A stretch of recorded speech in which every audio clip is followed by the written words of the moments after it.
M ಪ್ರವ್ರಜಂತಮನುಪೇತಮಪೇತಕೃತ್ಯಂ ದ್ವೈಪಾಯನೋ ವಿರಹಕಾತರ ಆಜುಹಾವ ಪುತ್ರಾಯಿತಿ ತನ್ಮಯತಯಾ ತರವೋಪಿ ನೇದುಃ ತಂ ಸರ್ವಭೂತಹೃದಯಂ ಮುನಿಮಾನತೋಸ್ಮಿ ಯಸ್ಯಾನುಭಾವಮಖಿಲಶ್ರುತಿಸಾರಮೇಕಂ ಅಧ್ಯಾತ್ಮದೀಪಮತಿತಿತೀರ್ಷತಾಂ ತಮೋಂಧಂ ಸಂಸಾರಿಣಾಂ ಕರುಣಯಾಃ ಪುರಾಣಗುಹ್ಯಂ ತಂ ವ್ಯಾಸಸೂನುಮುಪಯಾಮಿ ಗುರುಂ ಮುನೀನಾಂ ನಾರಾಯಣಂ ನಮಸ್ಕೃತ್ಯ ನರಂ ಚೈವ ನರೋತ್ತಮಂ ದೇವೀಂ ಸರಸ್ವತೀಂ ವ್ಯಾಸಂ ತತೋ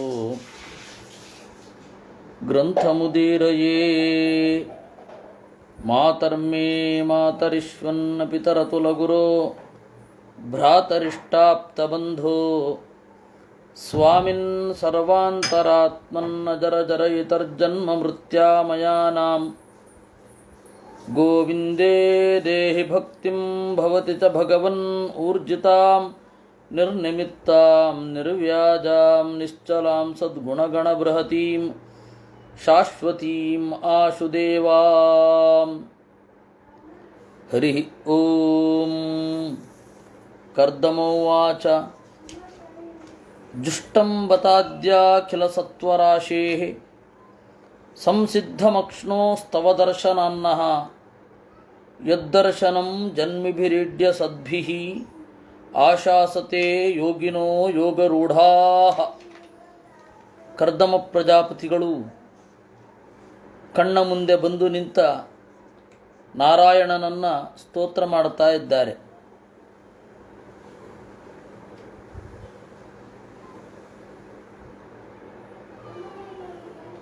ತವ ದರ್ಶನಾತ್, ಕೃಷ್ಣ ನಿನ್ನನ್ನು ನೋಡಿದ್ದರಿಂದ ಅಕ್ಷ್ಣೋಹೋ ಸಂಸಿದ್ಧಂ, ಕಣ್ಣು ಸಾರ್ಥಕ ಆಯಿತು, ಕಣ್ಣು ಇದ್ದದ್ದಕ್ಕೆ ಸಿದ್ಧಿಯಾಯಿತು. ಯಾಕೆ ಅಂದರೆ ರೂಢಯೋಗ, ಧ್ಯಾನ ಮಾಡ್ತಾ ಇರುವ ಯೋಗಿನಃ ಸಾಧಕರು ಸದ್ಭಿ ಜನ್ಮಭಿ, ಇಡೀ ಎಲ್ಲ ಜನ್ಮಗಳನ್ನು ತಳೆಯುತ್ತಾ ಯದ್ದರ್ಶನಂ ಆಶಾಸತೆ, ಯಾವುದನ್ನು ಕಾಣಲಿಕ್ಕೆ ಹಾತೊರಿತಾರೋ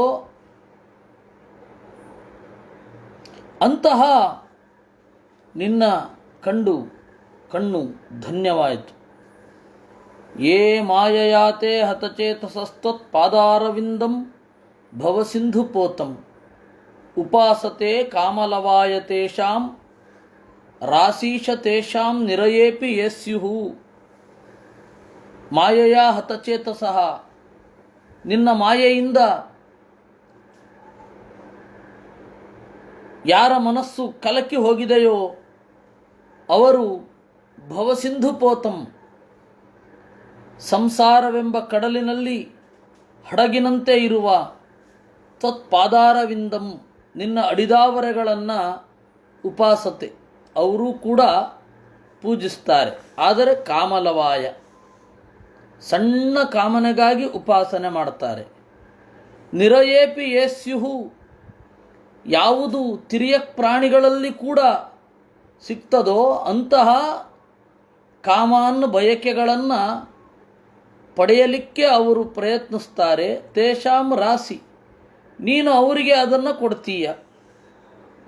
ತಥಾ ಸಚಾಹಂ ಪರಿವೋಢುಕಾಮಃ ಸಮಾನಶೀಲಾಂ ಗೃಹಮೇಧಿ ಧೇನುಂ ಉಪೇಯಿವಾನ್ ಮೂಲಮಶೇಷ ಮೂಲಂ ದುರಾಶಯ ಕಾಮದುಘಾಂಘ್ರಿಪಸ್ಯ. ವಸ್ತುತಃ ನಾನು ಅದನ್ನು ಕೇಳಲಿಕ್ಕೆ ನಿಂತಿದ್ದೇನೆ.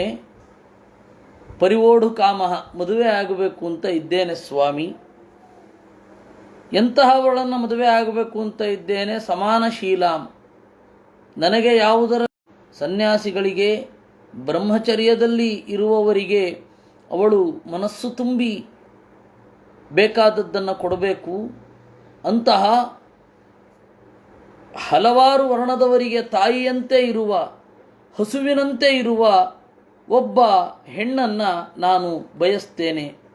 ಉಪೇಯಿವಾನ್ ಮೂಲಮಶೇಷ ಮೂಲಂ ದುರಾಶಯ ಕಾಮದುಗಾಂಘ್ರಿಪಸ್ಯ. ಕಾಮದುಗಾಂಘ್ರಿಪಸ್ಯ, ಬೇಡಿದ್ದನ್ನು ನೀಡುವ ಅಡಿದಾವರೆಗಳಿರುವ ನಿನ್ನ ಬಳಿಗೆ ನಾನು ಬಂದಿದ್ದೇನೆ. ಯಾಕೆ? ನಾನು ಮದುವೆ ಆಗಬೇಕು. ಆದ್ದರಿಂದ ಪ್ರಜಾಪತೇಸ್ತೆ ವಚಸಾಧೀಶತಂತ್ರ್ಯ ಲೋಕಕ್ಕಿಲಾಯಂ ಕಾಮಹೇತೋರ್ನಿಬದ್ಧ ಅಹಂಚ ಲೋಕಾನುಗತೋ ವಹಾಮಿ ಬಲಿಂಚ ಶುಕ್ಲಾ ನಿಮಿಷಾಯ ತುಭ್ಯಂ. ಪ್ರಜಾಪತೇಸ್ತೆ ವಚಸ, ನೀನು ಎಲ್ಲರ ಒಡೆಯ. ಪ್ರಜರು ಅಂದರೆ ಜ್ಞಾನಿಗಳು. ಪ್ರಕರ್ಷೇಣ ಜಾನಂತಿ ಇತಿ ಪ್ರಜಾ. ಆ ಪ್ರಜೆಗಳ ಒಡೆಯ ಅಂದರೆ ಜ್ಞಾನಿಗಳ ಒಡೆಯ. ನಿನ್ನ ಮಾತು ಎಂಬ ಮೂಗುದಾರದಿಂದ ಎಲ್ಲ ಲೋಕವೂ ಕೂಡ ಬದ್ಧವಾಗಿದೆ. ಅಂದರೆ ಹೆಸರು ಕೇಳಿದರೆ ಎಲ್ಲ ಹಿಂತಿರುಗಿ ನೋಡೋರೆ, ಅದೇ ಮೂಗುದಾರ ಅಂತ. ಮಾತೆಂಬ ಮೂಗುದಾರದಿಂದ ಎಲ್ಲರೂ ಬದ್ಧರಾಗಿದ್ದಾರೆ. ಯಾಕೆ ಅವರು ಆ ದೇಹಕ್ಕೆ ಅಂಟಿಕೊಂಡಿದ್ದಾರೆ? ದೇಹಕ್ಕೊಂದು ಹೆಸರು. ಆ ದೇಹಕ್ಕೆ ಯಾಕೆ ಅಂಟಿಕೊಂಡಿದ್ದಾರೆ ಅಂದರೆ ಕಾಮಹೇತೋಹೋ, ಬದುಕಿನ ಜೀವಾಳವಾದ ಕಾಮ ಎಲ್ಲರಿಗೂ ಇರುತ್ತೆ. ಅದರಿಂದಾಗಿ ಹೆಸರಿಗೆ ಅಂಟಿಕೊಂಡಿರ್ತಾರೆ. ಅಹಂಚ ಲೋಕಾನುಗತೋ ವಹಾಮಿ, ನಾನು ಕೂಡ ಆ ಒಂದು ಲೋಕದಲ್ಲಿಯೇ ಇರುವವ. ಶುಕ್ಲ ಅನಿಮಿಷಾಯ, ನಿರ್ಮಲನಾಗಿರುವ ಕಾಲದಿಂದ ದೂರನಾದ ನಿನಗಾಗಿ ಬಲಿಂ ವಹಾಮಿ, ನಾನು ಬಲಿಯನ್ನು ನೀಡುತ್ತೇನೆ.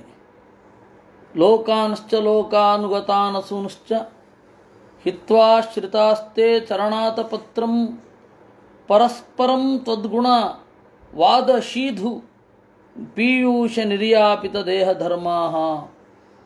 ಲೋಕ ಮತ್ತು ಲೋಕದಲ್ಲಿ ಅನುಸರಿಸಿ ನಡೆಯುವ ಜನರು, ಇವರೆಲ್ಲರನ್ನು ತೊರೆದು ಭಕ್ತರು ನಿನ್ನ ಅಡಿದಾವರೆಗಳೆಂಬ ಛತ್ರವನ್ನು ಆಶ್ರಯಿಸ್ತಾರೆ. ಪರಸ್ಪರಂ ತದ್ಗುಣವಾದ ಶೀಧು ಪೀಯೂಚ ನಿರ್ಯಾಪಿತ ದೇಹಧರ್ಮಾ. ಪರಸ್ಪರ ಚಿಂತನೆ ಮಾಡ್ತಾ ನಿನ್ನ ಮಹಿಮೆ ಎಂಬ ಸುಧೆಯನ್ನು ಸ್ವೀಕಾರ ಮಾಡ್ತಾ ದೇಹದ ಧರ್ಮವನ್ನು ತಟಸ್ಥವಾಗಿ ನೋಡ್ತಾ ಇರ್ತಾರೆ. ದೇಹ ಯೌವನವನ್ನು ಹೊಂದಿದೆ, ಇದೇ ದೇಹ ವಾರ್ಧಕ್ಯವನ್ನು ಹೊಂದುತ್ತಾ ಇದೆ, ಇದೇ ದೇಹ ಇನ್ನೇನು ಬಿದ್ದೋಗತ್ತೆ ಅಂತ ಹೇಳಿ ತಟಸ್ಥವಾಗಿ ಆ ದೇಹದಿಂದ ಭಿನ್ನರಾಗಿ ನೋಡ್ತಾ ಇರ್ತಾರೆ. ನತೇ ಜರಾಕ್ಷ ಭ್ರಮಿರಾಯುರೇಶಾಂ ತ್ರಯೋದಶಾರಂ ತ್ರಿಶತಂ ಷಷ್ಟಿಪರ್ವ ಷಣ್ಣೇಮಿ ಅನಂತಚ್ಛದಿ ಯತ್ರಿನಾಭಿ ಕರಾಳಸ್ರೋತೋ ಜಗದಾಚ್ಛಿದ್ಯ ಧಾವತ್. ನಿನಗೆ ಕಾಲ ಇಲ್ಲ, ಅನಿಮಿಷ. ನತೆ ಅಜರ ಅಕ್ಷಭ್ರಮಿ ಆಯು, ನಿರಂತರವಾಗಿ ತಿರುಗುತ್ತಾ ಇರತಕ್ಕಂತಹ ಒಂದು ಚಕ್ರ. ಇದು ಎಂತಹ ಚಕ್ರ? ತ್ರಯೋದಶಾರಂ, 13 ಅರ ಕಡ್ಡಿಗಳಿವೆ. ತ್ರಿಶತಂ ಷಷ್ಟಿಪರ್ವ, ಸುಮಾರು 360 ಭಾಗಗಳಿದೆ. ಷಣ್ಣೇಮಿ, 2 ಪ್ರಧಾನವಾದ ಭಾಗಗಳು. ಅನಂತಚ್ಛದಿ, ಅನಂತ ಅವಯವ. ಅನಂತಚ್ಛಿದಿ ಅಂತ ಇಟ್ಕೊಳ್ಬೇಕು. ಈ ಚಕ್ರಕ್ಕೆ ಎಷ್ಟು ಭಾಗ ಅಂದರೆ ಅನಂತ ಭಾಗಗಳು. ಯಾಕೆಂದರೆ ಒಂದೊಂದು ಸೆಕೆಂಡುಗಳನ್ನು, ಒಂದೊಂದು ನಿಮಿಷ ಕಣ್ರೆಪ್ಪೆ ಮುಟುಕಿಸೋದು 20 ಲವ ಅಂತ ಹೇಳಿದರೆ ಎಷ್ಟು ನಿಮಿಷಗಳಾಯಿತು, ಎಷ್ಟು ಗಂಟೆಗಳಾಯಿತು, ಎಷ್ಟು ನಿಮಿಷಗಳಾಯಿತು. ಅದಕ್ಕೆ ಅನಂತಚ್ಛಿದಿ ಎಂದರು. ಅನಂತ ಅವಯವ ಅಂತ ಅಲ್ಲರಿ, ಅನಂತಚ್ಛಿದಿ ಅಂತ ಆಗಬೇಕು. ಅನಂತಚ್ಛದಿ ಯಾಕಾಯಿತು? ತೃತೀಯ ಅತಿಶಯ ಅಂತ ಮಹಾವ್ಯಾಕರಣದಲ್ಲಿ ಇದೆ. ಯಾವುದೇ ಒಂದನ್ನು ಉತ್ಕಟವಾಗಿ ಹೇಳುವಾಗ ಆ ಅಕ್ಷರದ 3ನೇ ಅಕ್ಷರವನ್ನು ಬಳಸ್ತಾರೆ. ಅದಕ್ಕೆ ಪುರಾಣದಲ್ಲಿ ಒಂದು ಉದಾಹರಣೆ ಉಂಟು. ಮಥನಾನ್ ಮಿಥಿಲೋ ಜಾತಃ ಇತ್ಯಾದಿ ವಚ್ಚ ಅಂತಾರೆ ಆಚಾರ್ಯರು. ನಿರಂತರವಾಗಿ ದೇಹವನ್ನು ಕಡೆದರು, ಕಡದದ್ದು ಹೆಚ್ಚಾಯಿತು, ಮಿಥಿಲ ಅಂತಾಯಿತು. ಮಥನಾತು ಮಥಿಲ ಆಗಬೇಕಲ್ವ, ಮಿಥಿಲ ಆಯಿತು. ಅತಿಶಯವಾದ ಕಡೆಯುವಿಕೆ ಅನ್ನೋದು ಅಲ್ಲಿ ಇತ್ತು. ಆದ್ದರಿಂದಾಗಿ ಈ ಹಿನ್ನೆಲೆಯಲ್ಲಿ ಅನಂತಚ್ಛದಿ ಅನ್ನೋದನ್ನು ಹೇಳುವಾಗ, ಅನಂತಚ್ಛಿದಿ ಅನ್ನೋದನ್ನು ಹೇಳುವಾಗ ಅನಂತಚ್ಛದಿ ಅಂತಂದರು. ಕರಾಳ ಸ್ರೋತಃ, ಸಾವು ಹುಟ್ಟು, ಈ ಭಯಂಕರವಾದ ಮೂಲವನ್ನು ಈ ಕಾಲ ಅನ್ನೋದು ಒಳಗೊಂಡಿದೆ. ಒಬ್ಬನ ಕಾಲ ಶುರು ಆಗೋದು ಅವನ ಹುಟ್ಟಿನಿಂದ, ಅಂದರೆ ಅವನ ಪ್ರಜ್ಞೆಗೆ ಬರೋದು. ನಾನು ಇಂತಹ ಕಾಲದಲ್ಲಿ ಹುಟ್ಟಿದವ ಅಂತ ಇರುತ್ತೆ. ಕಾಲ ಯಾವಾಗಲೂ ಇರುತ್ತೆ, ಅವನು ಯಾವಾಗಲೂ ಇರ್ತಾನೆ. ಈ ದೇಹದ ಮಾಧ್ಯಮದಲ್ಲಿಯೇ ಒಬ್ಬ ಕಾಲವನ್ನು ಎಣಿಸೋದಲ್ವೇ? ಆ ತರಹದ ಜಗತ್ತನ್ನು ಆಚ್ಛಿದ್ಯ ಒಳಗೊಂಡು ವೇಗವಾಗಿ ಸಾಗುವ ಕಾಲವೆಂಬ ಚಕ್ರ ನಿನಗೆ ಏನೂ ಮಾಡುವುದಿಲ್ಲ, ನಮಗೂ ಏನನ್ನೂ ಮಾಡಬಾರದು. ಅದು ನಿನ್ನ ಭಕ್ತಿಯಿಂದ ಅದು ಸಾಧ್ಯವಿದೆ. ಏಕಸ್ವಯಂ ಸನ್ ಜಗತಸ್ಸೃಕ್ಷಯ ದ್ವಿತೀಯ ಆತ್ಮನ್ನಧಿಯೋಗ ಮಾಯಯ ಸೃಜಸಿ ಅಧಃ ಪಾಸಿ ಪುನರ್ಗ್ರಹಿಷ್ಯಸೆ ಯಥೋರ್ಣನಾಭಿರ್ಭಗವಾನ್ ಸ್ವಶಕ್ತಿಭಿ. ಅವನೊಬ್ಬನೇ, ನೀನೊಬ್ಬನೇ ಜಗತ್ತನ್ನು ಸೃಷ್ಟಿ ಮಾಡ್ತೀಯ. ನಿನ್ನ ಜೊತೆಗೆ ಲಕ್ಷ್ಮೀದೇವಿ ಇದ್ದಾಳೆ. ಈ ಜಗತ್ತನ್ನು ಸೃಷ್ಟಿ ಮಾಡ್ತಿ, ಪಾಲನೆ ಮಾಡ್ತಿ, ಪುನಃ ಗ್ರಹಿಷ್ಯಸೆ, ಮತ್ತೆ ಅದನ್ನು ಸ್ವೀಕಾರ ಮಾಡ್ತಿ. ಯಥಾ ಊರ್ಣನಾಭಿ, ಜೇಡ ತನ್ನ ಹೊಟ್ಟೆಯೊಳಗಡೆಯಿಂದ ತಿಂದ ಆಹಾರವನ್ನು ಗೂಡಾಗಿ ಪರಿವರ್ತನೆ ಮಾಡುತ್ತೆ, ಮತ್ತೆ ಅದನ್ನೇ ಸ್ವೀಕಾರ ಮಾಡುತ್ತೆ. ಹಾಗೆ ನೀನು ನಿನ್ನ ಹೊಟ್ಟೆಯ ಒಳಗಡೆ ಇದ್ದ ಪ್ರಪಂಚವನ್ನು ಹೊರಗಡೆ ತೋರಿಸ್ತೀಯ. ಈ ಭೂತ ಸೂಕ್ಷ್ಮಗಳು ನಿನ್ನನ್ನು ಗ್ರಹಿಸಲಿಕ್ಕೆ ತೊಂದರೆ ಮಾಡ್ತವೆ. ನಿನ್ನನ್ನು ಆ ತೊಂದರೆಗಳನ್ನು ದಾಟಿ ಗ್ರಹಿಸಬೇಕು ಅಂದರೆ ನಿನ್ನ ಅನುಗ್ರಹವೇ ಬೇಕು. ತಂತ್ವಾನುಭೂಯೋ ಪರತಕ್ರಿಯಾರ್ಥಂ ಸ್ವಮಾಯಯ ವರ್ತಿತ ಲೋಕತಂತ್ರಂ ನಮಾಮ್ಯಭೀಕ್ಷ್ಣಂ ನಮನೀಯ ಪಾದ ತರೋಜ ಮಲ್ಪೀಯತಿ ಕಾಮವರಚಂ.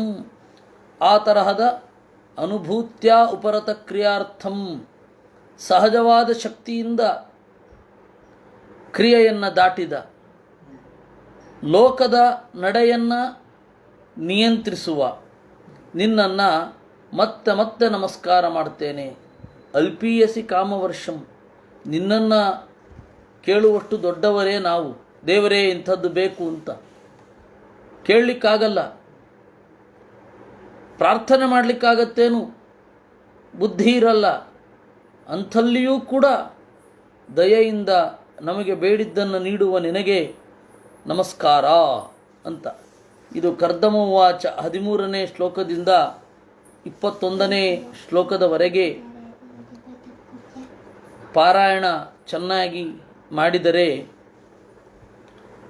ವಧುಪ್ರಾಪ್ತಿ ಆಗುತ್ತೆ. ಸಮಾನಶೀಲಾಂ ಗೃಹಮೇಧಿ ಧೇನುಂ ಅಂತ ಹೇಳಿದ್ದಾರೆ.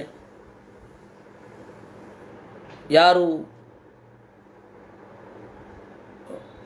ಯೋಗ್ಯರಾದ ಹೆಣ್ಣನ್ನು ಮಗನಿಗೆ ಬಯಸ್ತಾರೆ ಅವರೆಲ್ಲರೂ ಕೂಡ ಇದನ್ನು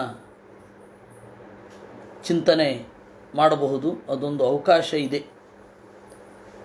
ಇತ್ಯವ್ಯಳೀಕಂ ಪ್ರಣತೋಬ್ಜನಾಭಸ್ತಮಾಭಾಷೆ ವಚಸಾ ಅಮೃತೇನ ಸುವರ್ಣಪಕ್ಷೋಪರಿ ರೋಚಮಾನಃ ಪ್ರೇಮಸ್ಮಿತೋದ್ವೀಕ್ಷಣ ವಿಭ್ರಮದ್ಭ್ರುಃ ಇತಿ. ಈ ರೀತಿಯಾಗಿ ಅವ್ಯಳೀಕಂ ಪ್ರಣತಃ, ಭಕ್ತಿಯಿಂದ ಅಪ್ರಾಮಾಣಿಕತೆಯ ಸೋಂಕಿರದೆ ಭಕ್ತಿಯಿಂದ ದೇವರು ಪ್ರೀತನಾದ, ಮಾತನಾಡಿದ ಅಂತೆ. ಸುವರ್ಣ ಪಕ್ಷೋಪರಿ ರೋಚಮಾನಃ, ಗರುಡನ ಬಂಗಾರದ ರೆಕ್ಕೆಯ ಮೇಲೆ ಕುಳಿತಿದ್ದು ಪ್ರೇಮ ಸ್ಮಿತೋದ್ವೀಕ್ಷಣ ವಿಭ್ರಮದ್ಭ್ರುಃ, ಪ್ರೀತಿ ತುಂಬಿದ ಮುಗುಳು ನಗೆಯಿಂದ ಹುಬ್ಬನ್ನು ಕುಣಿಸುತ್ತಾ ಮಾತನಾಡಿದ. ವಿದಿತ್ವಾ ತವ ಚೈತ್ಯಮ್ಮೇ ಪುರೈವ ಸಮಯೋಜಿತಂ ಯದರ್ಥಮಾತ್ಮನಿಯಮೈಃ ತ್ವಯೈವಾಹಂ ಸಮರ್ಚಿತಃ. ದೇವರು ಹೇಳಿದ ಪ್ರಜಾಧ್ಯಕ್ಷ, ನಿನ್ನ ಈ ಮನೋಭಾವ ನನಗೆ ಮೊದಲೇ ತಿಳಿದಿತ್ತು. ನೀನು ಈ ರೀತಿ ಮಾಡಿ ನನ್ನನ್ನು ಬೇಡಿದರೆ ಆಮೇಲೆ ನಿನಗೆ ಫಲವನ್ನು ಕೊಡ್ತೇನೆ ಅಂತ ನನ್ನನ್ನು ಬೇಡುವ ವಿಧಾನವನ್ನು ನಾನೇ ಬ್ರಹ್ಮನ ಮುಖಾಂತರ ನಿನಗೆ ಹೇಳಿದ್ದೆ. ಕರ್ದಮ ಪ್ರಜಾಪತಿ ಬ್ರಹ್ಮನ ಮಗ ತಾನೆ. ಅದರಿಂದ ನಾನು ಹೇಳಿದ್ದೆ, ಅದು ನಿನಗೆ ತಲುಪಿದೆ. ಯಾವ ರೀತಿ ನಿನ್ನ ಅಪ್ಪ ನನ್ನ ಮಗ ಬ್ರಹ್ಮದೇವ ನಿನಗೆ ಹೇಳಿದ್ದನೋ ಅದೇ ರೀತಿ ನನ್ನನ್ನು ಪೂಜಿಸಿದ್ದಿ. ನವೈಜಾತು ಮೃಷೇದಂ ಸ್ಯಾತ್ ಪ್ರಜಾಧ್ಯಕ್ಷಮದರ್ಹಣಂ ಭವದ್ವಿಧೇಶು ಅತಿತರಾಂ ಸಂಗ್ರಹೀತ ಆತ್ಮನಾಂ ಮಯಿ. ನನ್ನ ಪೂಜೆ ಮಾಡಿದ್ದು ಎಂದೂ ಹುಸಿ ಹೋಗುವುದಿಲ್ಲ. ಇಂದಲ್ಲ ನಾಳೆ ಅದು ಫಲಿಸಿಯೇ ಫಲಿಸುತ್ತೆ. ಮಧ್ಯದಲ್ಲಿ ಅಡ್ಡಿ ಏನಾದರೂ ಬಂದರೆ ಅದು ಆ ಜೀವರ ತೊಂದರೆಗಳು. ನನ್ನ ಪೂಜೆ ನಿಷ್ಫಲ ಆಗೋದಿಲ್ಲ. ಚೆನ್ನಾಗಿ ಇಂದ್ರಿಯ ನಿಗ್ರಹ ಮಾಡಿ ನಿಮ್ಮಂಥವರು ಮಾಡುವ ಪೂಜೆಗೆ ಖಂಡಿತ ಫಲ ಉಂಟು. ಪ್ರಜಾಪತಿಪತಿ ಸಮ್ರಾಟ್ ಮನುರ್ವಿಖ್ಯಾತ ಮಂಗಳ ಬ್ರಹ್ಮಾವರ್ತಂ ಯೋ ದಿವಸನ್ ಚಾಸ್ತಿ ಸಪ್ತಾರ್ಣವಾಂ ಮಹೀಂ. ಎಲ್ಲ ಪ್ರಜಾಪತಿಗಳಲ್ಲಿ ಮುಖ್ಯನಾದ ಚಕ್ರವರ್ತಿಯಾದ ತನ್ನ ಮಾಂಗಳಿಕ ಸ್ವಭಾವದಿಂದ ಖ್ಯಾತನಾದ ಬ್ರಹ್ಮಾವರ್ತವನ್ನು ಆಳುವ ಒಬ್ಬ ರಾಜ ಇದ್ದಾನೆ. ಅವನು ಮನು. ಸಚೇಹ ವಿಪ್ರ ರಾಜರ್ಷಿ ಮಹಿಷ್ಯಾ ಶತರೂಪಯ ಆಯಾಸ್ಯಸಿ ದಿದೃಕ್ಷಸ್ತ್ವಾಂ ಪರಶ್ವೋ ಧರ್ಮಕೋವಿದ. ನಾಡಿದ್ದು ಶತರೂಪೆಯಿಂದ ಕೂಡಿಕೊಂಡು ಬರ್ತಾನೆ. ಶತರೂಪೆ ಅವನ ಹೆಂಡತಿ. ನಾಡಿದ್ದೇ ಬರ್ತಾನೆ ಪರಶ್ವಃ. ಆತ್ಮಜಾಂ ಅಸಿತಾಪಾಂಗೀಂ ವಯಶೀಲ ಗುಣಾನ್ವಿತಾಂ ಮೃಗಯಂತೀಂ ಪತಿಂ ದಾಸ್ಯತಿ ಅನುರೂಪಾಯ ತೇ ಪ್ರಭೋ. ಚಂದದ ಕಡೆಗಣ್ಣ ನೋಟ ಇರುವ, ವಯಸ್ಸು ಶೀಲ ಮೊದಲಾದ ಗುಣಗಳಿಂದ ತುಂಬಿರುವ, ಗಂಡನನ್ನು ಹುಡುಕುತ್ತಿರುವ ತನ್ನ ಮಗಳನ್ನು ನಿನಗೆ ಕೊಡ್ತಾನೆ. ಸಮಾಹಿತಂತೆ ಹೃದಯಂ ಯತ್ರೇಮಾನ್ ಪರಿವತ್ಸರಾನ್ ಸಾತ್ವಾಂ ಬ್ರಹ್ಮನ್ ನೃಪವಧೂ ಕಾಮಮಾಶು ಭಜಿಷ್ಯತಿ. ಕೆಲವು ವರ್ಷಗಳ ಕಾಲ ನೀನು ನನ್ನನ್ನು ಪೂಜಿಸಿದ್ದಿ.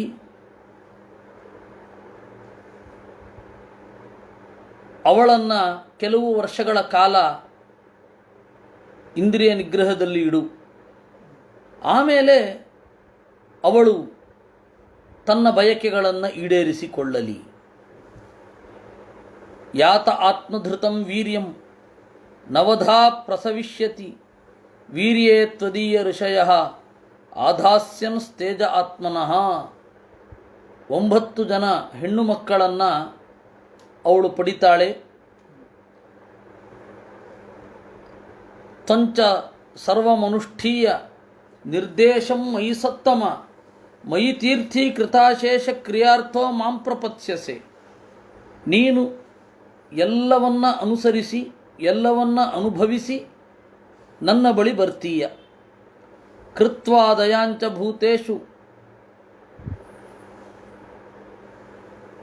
ದತ್ವಾ ಚಾಭಯಮಾತ್ಮವಾನ್ ಮಯ್ಯಾತ್ಮಾನಂ ತಹ ಜಗತ್ ದ್ರಕ್ಷಸಿ ಆತ್ಮನಿ ಚಾಪಿ ಮಾಂ.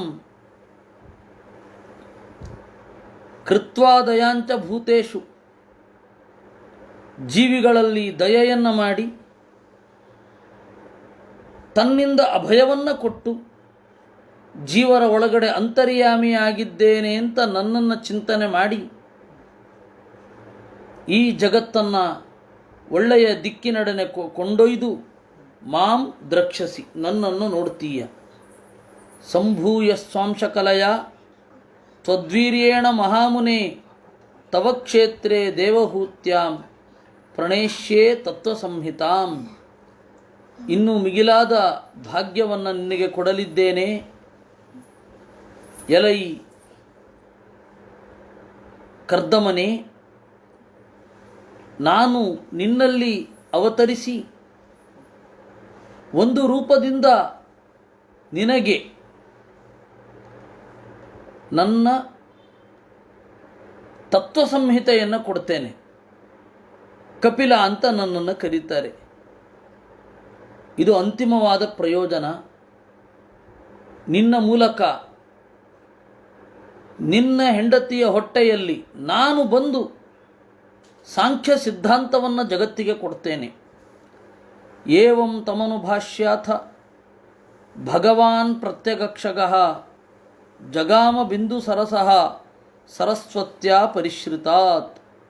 ಈ ರೀತಿಯಾಗಿ ಭಗವಂತ ಕಣ್ಣಿಗೆ ಕಾಣಿಸಿಕೊಂಡು ನುಡಿದ. ಆಮೇಲೆ ಬಿಂದು ಸರಸ್ಸಿನಿಂದ ಕಣ್ಮರೆಯಾದ. ನಿರೀಕ್ಷಿತಸ್ತಸ್ಯ ಯಯಾವಚೇಚ ಸಿದ್ಧೇಶ್ವರಾಭಿಷ್ಟುತ ಸಿದ್ಧ ಮಾರ್ಗ ಆಕರ್ಣಯನ್ ಪತ್ರ ರಥೇಂದ್ರ ಪತ್ರೈ ಉಚ್ಚಾರಿತಂ ಸ್ತೋಮ ಮುದೀರ್ಣ ಸಾಮ. ದೇವರು ಕರ್ದಮ ಪ್ರಜಾಪತಿಯಿಂದ ಬೀಳ್ಕೊಂಡು ಋಷಿಗಳೆಲ್ಲರ ಸ್ತೋತ್ರವನ್ನು ಕೇಳಿ ಸಂತೋಷಗೊಂಡು ಹಿಂತಿರುಗಿ ಹೋಗುವಾಗ ಆ ರೆಕ್ಕೆಗಳ ಗರುಡನ ರೆಕ್ಕೆಗಳಿಂದ ವೇದದ ನಾದಗಳು ಕೇಳ್ತಾ ಇದ್ವಂತೆ. ಗರುಡ ರೆಕ್ಕೆ ಬಡಿದ್ರೆ ವೇದದ ಸದ್ದೇ ಆಗೋದು. ಯಾಕೆಂದರೆ ವೇದಾಭಿಮಾನಿಯವನು ಛಂದೋಮಯೇನ ಗರುಡೇನ ಅಂತ ಹೇಳ್ತಾರೆ. ಹೀಗೆ ಕರ್ದಮ ಪ್ರಜಾಪತಿಯಿಂದ ಬೀಳ್ಕೊಂಡು ಗರುಡ ಹೊರಟ. ದೇವರು ಅವನ ಮೇಲೆ ಕುಳಿತಿದ್ದ. ಏವಂ ಸಂಪ್ರಸ್ಥಿತೆ ಶುಕ್ಲೇ ಕರ್ದಮೋ ಭಗವಾನ್ ಋಷಿ ಆಸ್ತೇಸ್ಮ ಬಿಂದು ಸರಸಿ ತಂ ಕಾಲಂ ಪ್ರತಿಪಾಲಯನ್. ಶುಕ್ಲ ನಿರ್ಮಲನಾದ ಪರಮಾತ್ಮ ಈ ರೀತಿಯಾಗಿ ಹೊರಡಲು ದೇವರು ಹೇಳಿದ್ದ, ನಾಡಿದ್ದು ಬರ್ತಾನೆ ಮನು ತನ್ನ ಮಗಳನ್ನು ಕರ್ಕೊಂಡು ಅಂತ. ಅವಳನ್ನು ಕಾಯ್ತಾ ಅಲ್ಲಿಯೇ ಕುಳಿತಿದ್ದ.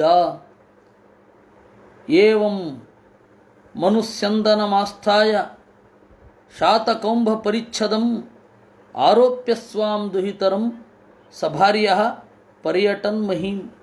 ಇತ್ತ ಮನು ಬಂಗಾರದ ತೇರನ್ನು ಏರಿ ತನ್ನ ಮಗಳನ್ನು ಮತ್ತು ಹೆಂಡತಿಯನ್ನು ಕೂಡಿಸಿಕೊಂಡು ಭೂಮಿಯನ್ನೆಲ್ಲ ತಿರುಗುತ್ತಾ ಬಂದಂತೆ. ತಸ್ಮಿನ್ ಸುಧನ್ವನ್ನಹನಿ ಭಗವಾನ್ ಯತ್ ಸಮಾದಿಶತ್.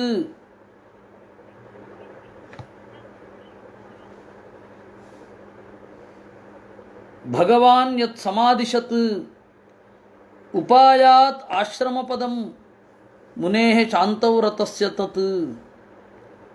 ಸುಧನ್ವನ್ ಅಂತ ಸಂಬೋಧನೆ. ವಿದುರ ದೊಡ್ಡ ವೀರ. ಶುಕಾಚಾರ್ಯರು, ಇದು ಪರೀಕ್ಷಿದ್ರಾಜನು ವೀರನೇ. ಸುಧನ್ವನ್ ಅಂತ ಹೇಳಿ ಪರೀಕ್ಷಿದ್ರಾಜನಿಗೆ ಅನ್ವಯಿಸುತ್ತೆ, ವಿದುರನಿಗೂ ಅನ್ವಯಿಸುತ್ತೆ. ಇಲ್ಲಿ ಪ್ರಶ್ನೆ ಮಧ್ಯದಲ್ಲಿ ಕೇಳಿದ್ದು ವಿದುರ, ಆದ್ದರಿಂದಾಗಿ ಸುಧನ್ವನ್ ಅನ್ನೋದು ವಿದುರನಿಗೆ ಅನ್ವಯಿಸುತ್ತೆ. ಆ ವಿದುರ ಬಲಿಷ್ಠ, ಒಳ್ಳೆ ಬಡಕಲ ಅಲ್ಲ. ಸುಧನ್ವನ್ ವಿದುರನೇ. ಪರಮಾತ್ಮ ಯಾವಾಗ ಹೇಳಿದನೋ ಅದೇ ಕಾಲಕ್ಕೆ ಬಂದ. ಅಷ್ಟು ಹೊತ್ತಿಗೆ ಕರ್ದಮ ಪ್ರಜಾಪತಿ ಧ್ಯಾನದಲ್ಲಿ ತೊಡಗಿದ್ದ. ಯಸ್ಮಿನ್ ಭಗವತೋ ನೇತ್ರಾತ್ ಅಪತನ್ ಹರ್ಷಬಿಂದವಃ ಕೃಪಯಾ ಸಂಪರೀತಸ್ಯ ಪ್ರಪನ್ನೆ ಅರ್ಪಿತಯಾ ಭೃಶಂ. ಕರ್ದಮ ಪ್ರಜಾಪತಿ ಇದ್ದ ಜಾಗ ಬಿಂದು ಸರಸ್ ಅಂತ. ಯಾಕೆ ಅದು ಬಿಂದು ಸರಸ್ ಅಂತ ಹೇಳಿದ್ರೆ, ದೇವರು ಪ್ರೀತಿಯಿಂದ ಆನಂದದ ಕಣ್ಣೀರನ್ನು ಸುರಿಸಿದ ಅಂತೆ. ಅದಕ್ಕೆ ಬಿಂದು ಸರಸ್ ಅಂತ ಕರೀತಾರೆ. ತದ್ವೈ ಬಿಂದುಸರೋ ನಾಮ ಸರಸ್ವತ್ಯಾ ಪರಿಪ್ಲುತಂ ಪುಣ್ಯಂ ಶಿವಾಮೃತಜಲಂ ಮಹರ್ಷಿ ಗಣಸೇವಿತಂ.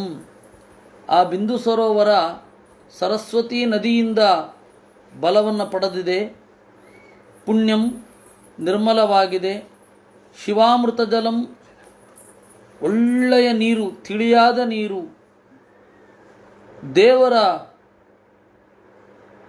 ಆನಂದದ ಕಣ್ಣೀರಿನಿಂದ ಈ ಸರೋವರ ಆಗಿದೆ ಅಂತ ಹೇಳಿ ಅನೇಕ ಜನ ಋಷಿಗಳು ಅಲ್ಲಿ ಸಾಧನೆ ಮಾಡ್ತಾ ಇದ್ದಾರೆ. ಪುಣ್ಯದ್ರುಮಲತಾಜಾಲೈ ಕೂಜತ್ ಪುಣ್ಯಮೃಗದ್ವಿಜೈ ಸರ್ವರ್ತು ಫಲಪುಷ್ಪಾಢ್ಯಂ ವನರಾಜಶ್ರಿಯಾನ್ವಿತಂ. ಪವಿತ್ರವಾದ ಮರ, ಬಳ್ಳಿ, ಒಳ್ಳೆಯ ಹಕ್ಕಿ ಮೊದಲಾದವುಗಳು, ಎಲ್ಲ ಋತುವಿನ ಹೂವು ಹಣ್ಣುಗಳು ಅಲ್ಲಿ ಇದೆ. ಕಾಡಿನ ಸೊಬಗು ಕಾಣಿಸ್ತಾ ಇದೆ. ಮತ್ತ ದ್ವಿಜಗಣೋದ್ಘೃಷ್ಟಂ ಮತ್ತ ಭ್ರಮರ ವಿಭ್ರಮಂ ಮತ್ತ ಬರಹಿ ನಟಾಟೋಪಂ ಆಹ್ವಯನ್ ಮತ್ತ ಕೋಕಿಲಂ. ಹಣ್ಣಿನ ರಸವನ್ನು ತಿಂದು ಇಂಪಾಗಿ ಕೂಗುವ ಹಕ್ಕಿಗಳು, ಹೂವಿನ ಬನಿಯನ್ನು ಹೀರಿ ಗುಯ್ಗುಡುವ ದುಂಬಿಗಳು, ಸಂತಸದಿಂದ ಗರಿಗಳನ್ನು ಅಗಲಿಸಿ ನರ್ತನ ಮಾಡುವ ನವಿಲುಗಳು, ಚೆನ್ನಾಗಿ ಕೂಗುವ ಕೋಗಿಲೆ, ಕದಂಬ ಚಂಪಕಾಶೋಕ ಕರಂಜ ಬಕುಳಾಸನೈ ಕುಂದ ಮಂದಾರ ಕುಟಜೈ ಚೂತಪೋತೈ ಅಲಂಕೃತಂ. ಕದಂಬ, ಸಂಪಿಗೆ, ಅಶೋಕ, ಬಕುಳ, ಕಂಚಿವಾಳದ ಮರ ಅಸನ ಅಂತ ಕರೀತಾರೆ, ಬೆಟ್ಟದ ಮಲ್ಲಿಗೆ ಕುಂದ, ಮಂದಾರ, ಕುಟಜ, ಚೂತಪೋತ ಅಂತ ಹೇಳಿದರೆ ಮಾವಿನ ಚಿಗುರು, ಇವುಗಳಿಂದ ಕಂಗೊಳಿಸುವ ಕಾರಂಡವೈಹಿ ಬಕೈಹಿ ಹಂಸೈಹಿ ಕುರರೈಹಿ ಜಲಕುಕ್ಕುಟೈಹಿ ಸಾರಸೈಹಿ ಚಕ್ರವಾಕೈಶ್ಚ ಚಕೋರೈರ್ ವಲ್ಗು ಕೂಜಿತಂ. ನೀರ್ಕೋಳಿ, ಕೊಕ್ಕರೆ, ಹಂಸ, ಕುರರ ಪಕ್ಷಿ, ಸಾರಸ, ಚಕ್ರವಾಕ, ಚಕೋರ ಇವುಗಳ ಕೂಗಿನಿಂದ ಕೂಡಿರುವ ತಥೈವ ಹರಿಣೈ ಕ್ರೋಢೈ ಶ್ವವಿಡ್ಗವಯ ಕುಂಜರೈ ಗೋಪುಚ್ಛೈ ಹರಿಭಿರ್ಮರ್ಕೈ ನಕುಲೈ ನಾಭಿಭಿರ್ವೃತಂ.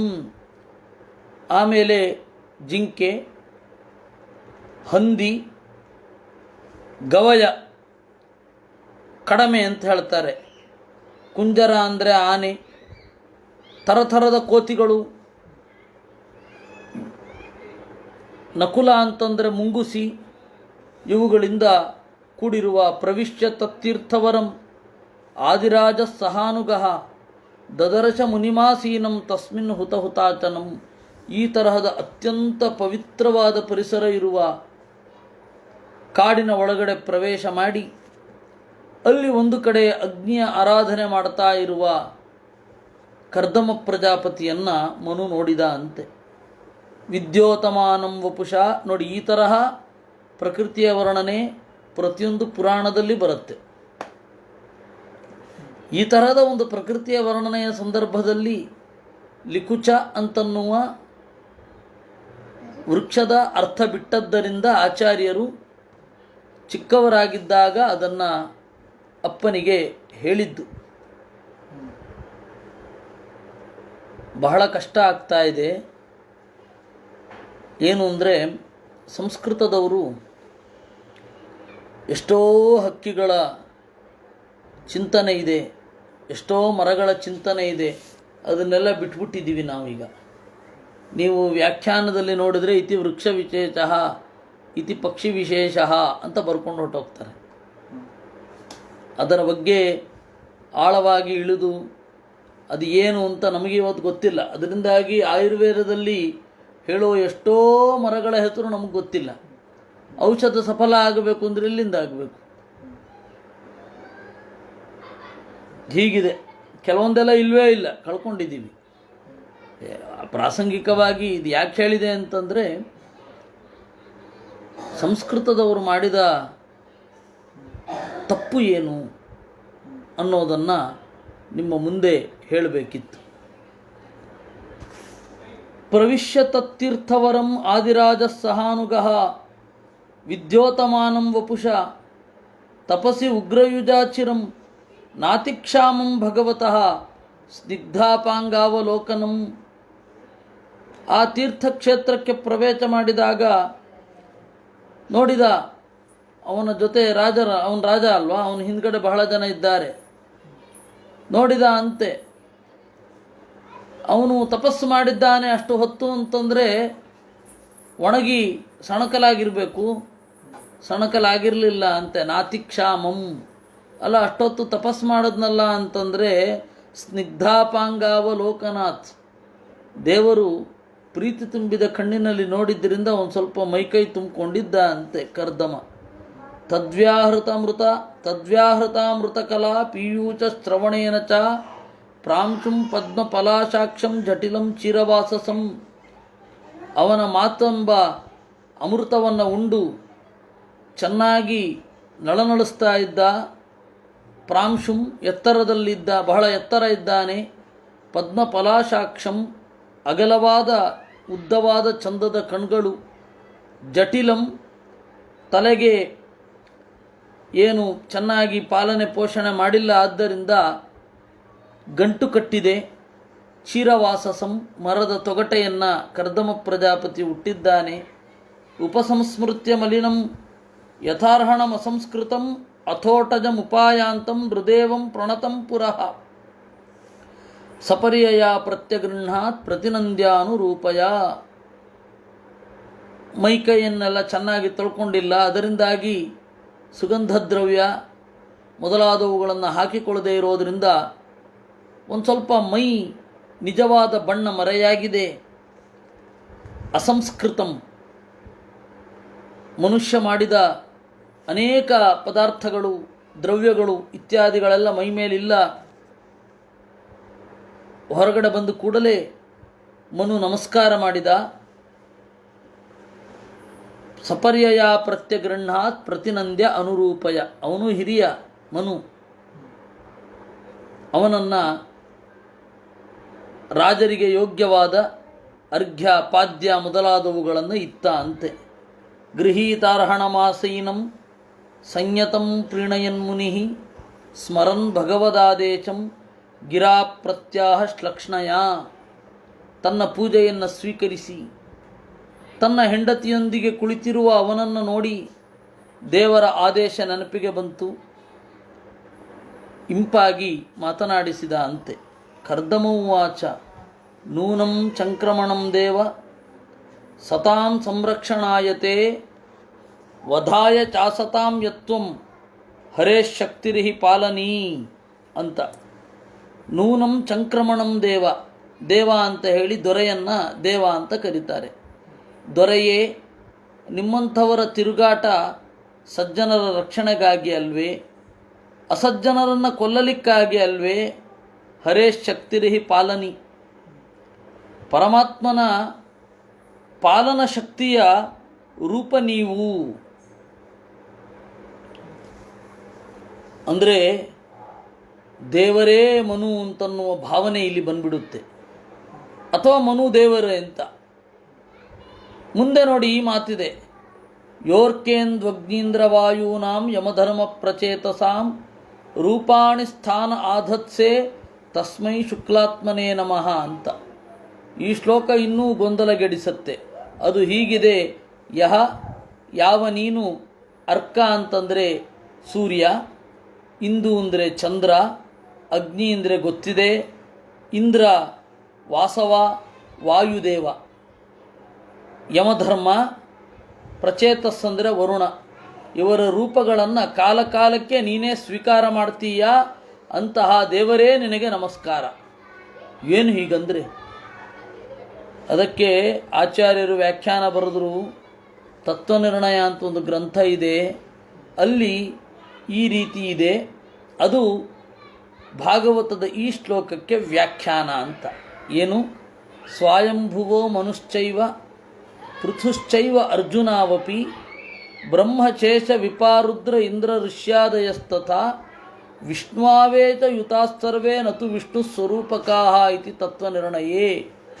ಸ್ವಯಂಭುವ ಮನು, ಆಮೇಲೆ ಮುಂದೆ ಇದೇ 4ನೇ ಸ್ಕಂಧದಲ್ಲಿ ಬರುವ ಪೃಥು, ಕಾರ್ತವೀರ್ಯಾರ್ಜುನ ಮತ್ತು ಪಾರ್ಥ ಅರ್ಜುನ, ಕೌಂತೇಯ ಅರ್ಜುನ, ಕುಂತಿಯ ಮಗ ಅರ್ಜುನ, ಬ್ರಹ್ಮ, ಶೇಷ ಅಂತ ಹೇಳಿದ್ರೆ ಗೊತ್ತಿದೆ, ವಿಪ ಅಂದರೆ ಗರುಡ, ರುದ್ರ, ಇಂದ್ರ, ಋಷಿ ಮೊದಲಾದವರೆಲ್ಲ ದೇವರ ಆವೇಶವನ್ನು ಹೊಂದಿದ್ದಾರೆ.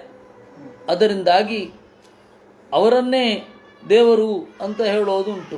ಹೇಗೆ ನಾವು ಪ್ರತಿಮೆಯನ್ನು ದೇವರು ಅಂತ ಹೇಳ್ತೇವೋ, ಅಂತರ್ಯಾಮಿ ವಿವಕ್ಷೆ ಅನ್ನೋದು ಹೃದಯದಲ್ಲಿ ಇರ್ತದೋ, ಹಾಗೆ ಇದು ಕೂಡ.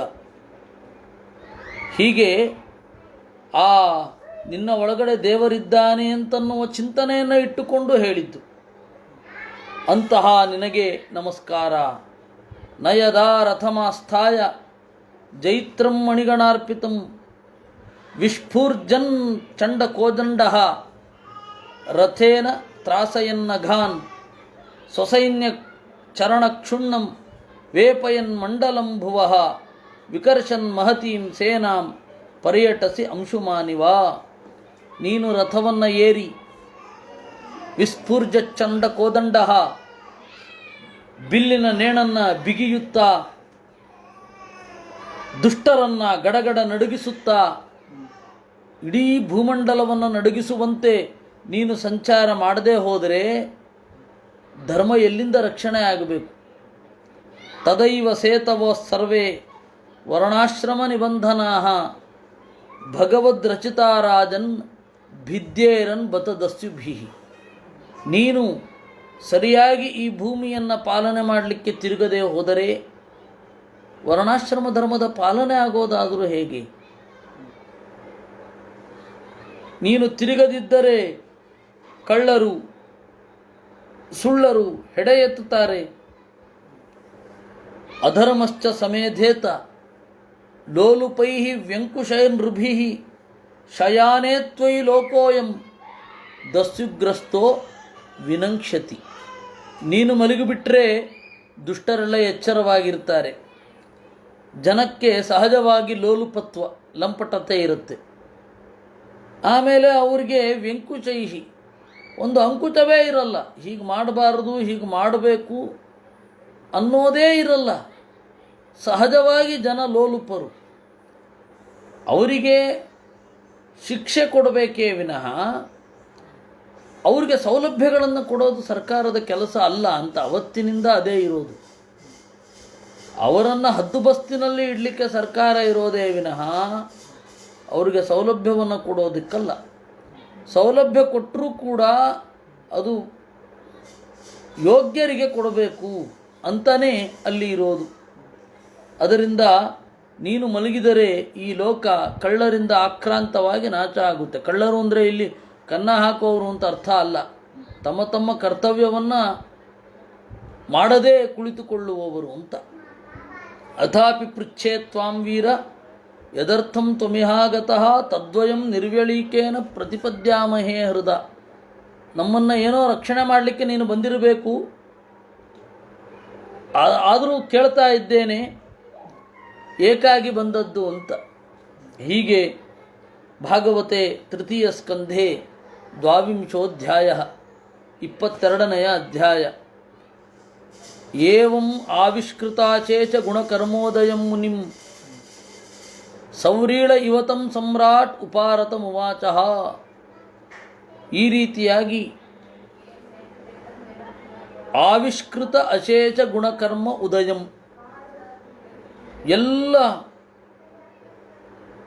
ತನ್ನ ಗುಣದ ಬಗ್ಗೆ ಗುರುತಿಸುವ ಮೂಲಕ ಕರ್ದಮ ಪ್ರಜಾಪತಿಯಲ್ಲಿ ಆ ಗುಣ ಇದೆ ಅಂತ ಗೊತ್ತಾಯ್ತು. ಯಾಕೆಂದರೆ ಆ ಗುಣ ಇಲ್ಲದೆ ಹೋದರೆ,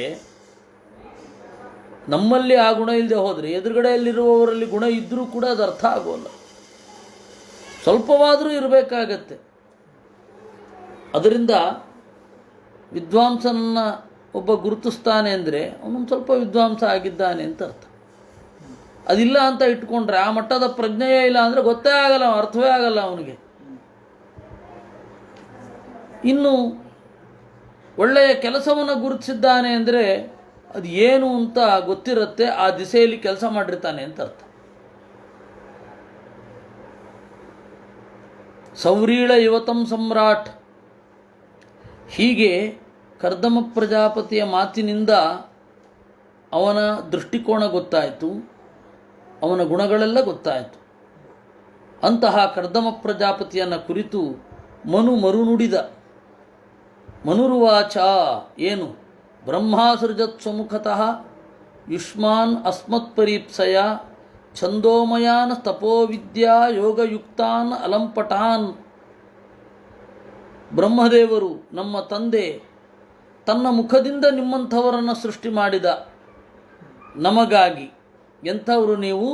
ಛಂದೋಮಯಾನ್, ವೇದವನ್ನು ಅಧ್ಯಯನ ಮಾಡಿದವರು, ಚೆನ್ನಾಗಿ ಯೋಚನೆ ಮಾಡುವವರು, ಜ್ಞಾನಿಗಳು, ಅಲಂಪಟಾನ್, ದುರಾಶೆಕೋರರಲ್ಲ, ಅಂತಹ ನಿಮ್ಮನ್ನು ಸೃಷ್ಟಿ ಮಾಡಿದ್ದಾನೆ. ತತ್ರಾಣಾಯಾಸೃಜಚ್ಚಾಸ್ಮಾನ್ ದೋಸ್ಸಹಸ್ರಾತ್ ಸಹಸ್ರಪಾತ್ ಹೃದಂ ತಸ್ಯ ಹಿ ಬ್ರಹ್ಮ ಕ್ಷತ್ರಮಂಗಂ ಪ್ರಚಕ್ಷತೆ. ಆ ಮುಖದಿಂದ ಹುಟ್ಟಿದವರ ರಕ್ಷಣೆಗಾಗಿ, ಜ್ಞಾನಿಗಳ ಅರಿವಿರುವವರ ರಕ್ಷಣೆಗಾಗಿ ನಮ್ಮಂಥವರನ್ನು ಹುಟ್ಟಿಸಿದ. ಜ್ಞಾನಿಗಳು ದೇವರ ಹೃದಯ ಅಂತ ಇಟ್ಟುಕೊಂಡ್ರೆ ಆಳುವವರು ಅವರ ಹೊರಗಡೆಯ ಮೈ ಅಂತ ಇಟ್ಕೊಳ್ಬೇಕು. ಅಥೋ ಅನ್ಯೋನ್ಯಮಾತ್ಮಾನಂ ಬ್ರಹ್ಮಕ್ಷತ್ರಂಚ ರಕ್ಷತಃ ರಕ್ಷತ್ಯಸ್ಮಾನ್ ದ್ವಯಾನ್ ದೇವಃ ಸದಾ ಸದಸದಾತ್ಮಕಃ. ಹೀಗೆ ಬ್ರಾಹ್ಮಣ ಮತ್ತು ಕ್ಷತ್ರಿಯರು ಅವರಿಬ್ಬರು ಪರಸ್ಪರರನ್ನು ರಕ್ಷಣೆ ಮಾಡಿಕೊಳ್ಬೇಕು. ಅಜ್ಞಾನದಿಂದ ಕ್ಷತ್ರಿಯರನ್ನು ರಕ್ಷಣೆ ಮಾಡಬೇಕು ಬ್ರಾಹ್ಮಣ, ಹೊರಗಡೆಯ ಆಪತ್ತಿನಿಂದ ಬ್ರಾಹ್ಮಣರನ್ನು ರಕ್ಷಣೆ ಮಾಡಬೇಕು ಕ್ಷತ್ರಿಯ. ಅದರಿಂದ ನಾವಿಬ್ಬರೂ ಪರಸ್ಪರ ಸಹಕಾರದೊಂದಿಗೆ ಇರಬೇಕು ಅನ್ನೋದು ಬ್ರಹ್ಮದೇವರ ಬಯಕೆ. ದಿಷ್ಟ್ಯಾ ಮೇ ಭಗವಾನ್ ದೃಷ್ಟಃ ತವ ಸಂದರ್ಶನಾದೇವ ಛಿನ್ನಾಮೇ ತರ್ವತಂಚಯಾಹ ಯತ್ ಸ್ವಯಂ ಭಗವಾನ್ ಪ್ರೀತ್ಯ ಧರ್ಮಮಾಹರಿರಕ್ಷಿಶೋಹೋ. ನಿನ್ನನ್ನು ನೋಡಿದ ಮಾತ್ರಕ್ಕೆ ನನ್ನ ಎಲ್ಲ ಸಂಶಯಗಳು ಕತ್ತರಿಸಿ ಹೋಯಿತು. ಯಾಕೆಂದರೆ ನನಗೂ ಆದೇಶ ಆಗಿತ್ತು ನಿನಗೆ ಮಗಳನ್ನು ಕೊಡಬೇಕು ಅಂತ. ಹೆಣ್ಣು ಹೆತ್ತವರಿಗೆ ಇರುವ ಸಹಜವಾದ ಆತಂಕ, ಎಂಥವರೋ ಏನೋ ಅಂತ. ಆ ಎಲ್ಲ ಸಂಕಟ ಇವತ್ತು ಪರಿಹಾರ ಆಯಿತು, ಆ ಎಲ್ಲ ಸಂಶಯ ಪರಿಹಾರ ಆಯಿತು. ದಿಷ್ಟ್ಯಾಮೇ ಭಗವಾನ್ ದೃಷ್ಟಃ ದುರ್ದರ್ಶೋ ಯೋ ಕೃತಾತ್ಮನಾಂ ದಿಷ್ಟ್ಯಾ ಪಾದರಜಸ್ಪೃಷ್ಟಂ ಶೀರ್ಷ್ಣಾಮೇ ಭವತಸ್ಫುಟಂ ಶಿವಂ. ದೇವರ ದರ್ಶನದಿಂದ ನನ್ನ ಅರಿವುಗೇಡಿತನ ಹೋಯಿತು. ನನಗೆ ಆದೇಶ ಮಾಡಿದ್ದಾನೆ ನಿನಗೆ ಮಗಳನ್ನು ಕೊಡಬೇಕು ಅಂತ.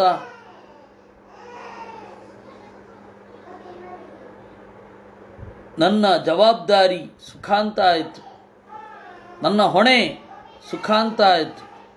ದಿಷ್ಟ್ಯಾ ತ್ವಯಾನುಶಿಷ್ಟೋಹಂ ಕೃತಶ್ಚಾನುಗ್ರಹೋ ಮಹಾನ್ ಅಪಾವೃತೈ ಕರ್ಣರಂಧ್ರೈ ಜುಷ್ಟಾ ದಿಷ್ಟ್ಯೋಷತೀರ್ಗಿರಹ. ಒಳ್ಳೆಯ ಅನುಗ್ರಹ ದೇವರಿಂದ ಆಯಿತು. ಕಿವಿ ತೆರೆದು ನಿನ್ನ ಮಾತುಗಳನ್ನು ಹೀರಿ ಒಳ್ಳೆಯ ಒಂದು ಭಾವವನ್ನು ಹೃದಯದಲ್ಲಿ ಹೊತ್ತಿದ್ದೇನೆ. ಸಭವಾನ್ ದುಹಿತು ಸ್ನೇಹ ಪರಿಕ್ಲಿಷ್ಟಾತ್ಮನೋ ಮಮ ಶ್ರೋತುಮರ್ಹಸಿ ದೀನಸ್ಯ ಶ್ರಾವಿತಂ ಕೃಪಯಾ ಮುನೇ. ನನ್ನ ಮಗಳ ಮೇಲೆ ನನಗೆ ಅತ್ಯಂತ ಪ್ರೀತಿ. ಮನಸ್ಸಿನಲ್ಲಿ ಮಗಳ ಮೇಲೆ ಉತ್ಕಟವಾದ ಪ್ರೀತಿಯನ್ನು ತುಂಬಿರುವ